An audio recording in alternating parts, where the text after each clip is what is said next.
बच्चों हम लोगों ने पढ़ा projectile motion. Projectile motion was an example of motion in two dimension. Two dimension motion की एक और एग्जांपल है हमारे पास motion in a circular path. जब भी कोई बॉडी किसी सर्कुलर पाथ में मूव करेगी इसको हम कहेंगे सर्कुलर मोशन. दूसरा एग्जांपल है of two dimensional motion, body moving in a circular path. जब भी बॉडी मूव करेगी सर्कुलर पाथ में, this is an example of two dimensional motion. Motion of our planets around the sun. Sun जो है वो centripetal force apply करता है और हमारे जो प्लैनेट्स हैं वो मूव करते हैं around the sun. This is an example of circular motion. Spinning of earth around its axis is also an example of circular motion. Now अगर एक बॉडी कांस्टेंट स्पीड के साथ सर्कुलर पाथ में move करे, इस किस्म के मोशन को हम कहते हैं uniform circular motion. A body, if it does not changes its speed while revolving in a circular path, this type of motion is known as uniform circular motion. इसमें क्या होगा, इसकी स्पीड ओवरऑल कांस्टेंट रहेगी. For example अगर ये block जो है ये 2 मीटर्स पर सेकेंड की रफ्तार से घूम रहा है तो ये हर पोजीशन पे इसकी जो वेलोसिटी है वो 2 मीटर्स पर सेकेंड ही रहेगी. इस किस्म के मोशन को हम कहते हैं uniform circular motion. Then comes the angular displacement. यहाँ पर देखो बेटा, ये एक आपके पास बॉडी है जो इस वक्त है पॉइंट P1 पे. अगर हम इसका सेंटर से मवाजना करें, एक ये सर्कल है हमारे पास जिसका सेंटर है R और जिसका सेंटर है O और ये इस बॉडी के साथ एक रेडियस बना रहा है R. अगर ये बॉडी P1 से मूव करती है एक नई पोजीशन P2 पे, अब देखो यहाँ पर P1 से लेकर P2 तक इसने क्या किया, एक जगह से दूसरी जगह पे इसने थोड़ा सा डिस्टेंस कवर किया. जब हम ट्रांसलेटरी मोशन पढ़ रहे थे हमने पढ़ा अगर एक बॉडी पॉइंट A से पॉइंट B तक मूव करती है एक स्पेसिफिक डायरेक्शन में तो हम कहते हैं कि बॉडी ने कवर की डिस्प्लेसमेंट. ये होती है हमारे पास example of displacement.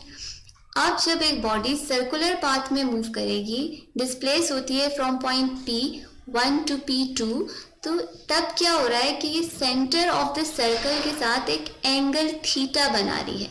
While going from P1 to P2 इसने एक सर्कल के साथ एक एंगल थीटा कार्व किया. P1 से P2 तक जाते हुए इसने यहाँ पर एक एंगल थीटा बनाया.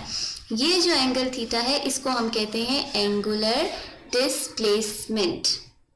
एंगुलर डिस्प्लेसमेंट आप लोगों को पता चली. बॉडी पॉइंट P1 से P2 तक गई तो इसने जो एंगल बनाया with the centre of the circle, this angle is known as angular displacement. यहाँ पर जो थीटा बना है इसका एंगुलर डिस्प्लेसमेंट है. एंगुलर डिस्प्लेसमेंट को हम लोग कैलकुलेट करते हैं इन डिग्रीज, लेकिन एंगुलर डिस्प्लेसमेंट को कैलकुलेट करने के लिए एक दूसरा यूनिट भी है, दैट इज रेडियंस. और ये एक बहुत आसान यूनिट है. इस यूनिट को हम बहुत आराम से यूज कर सकते हैं अपनी कैलकुलेशंस में.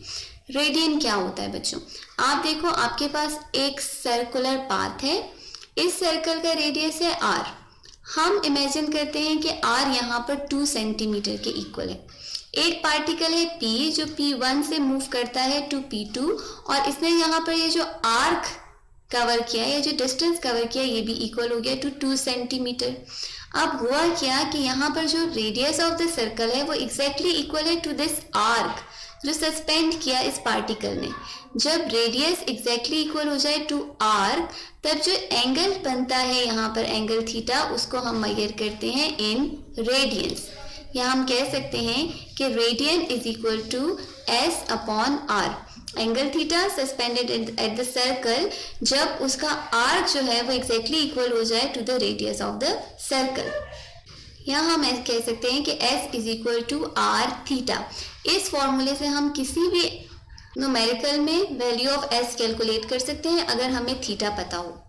नाउ बच्चों आप बताओ कि अगर हम एक कंप्लीट रेवोल्यूशन करते हैं, एक बॉडी कंप्लीट सर्कल में रिवॉल्व करती है तब वो कितने डिग्री का एंगल फॉर्म करती है. देखो बॉडी जब यहाँ से यहाँ तक जाती है 90 डिग्री, 180 डिग्री और इस सर्कुलर पाथ में टोटल कितने डिग्री की रेवोल्यूशन होती है 360 डिग्री की. और जो कंप्लीट सरकमफेरेंस होता है, जो बॉडी कंप्लीट मूव करती है, जो टोटल सरकमफेरेंस होता है, जो S होता है वो किसके इक्वल हो जाएगा टू 2 पाई R. नाउ हमें पता है कि S जो है वो किसके इक्वल है to R theta. S is equal to R theta. S हमारे पास किसके इक्वल है, to 2 pi R is equal to R theta. S की जगह मैंने 2 पाई आर लगा दी। अगर मैं आर को आर से कैंसिल कर दूं तो theta is equal to 2 pi, यानी 1 रेडियन जो है वो इक्वल हो जाएगा टू 2 पाई।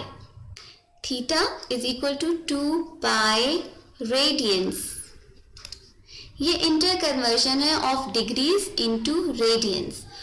1 रेडियन किसके इक्वल होता है, 1 रेडियन इज इक्वल टू, देखो यहाँ पर अभी कंप्लीट सर्कल के लिए हमारे पास डिग्रीज का सर्कल होता है ऑफ 360 डिवाइडेड बाय 2 पाई।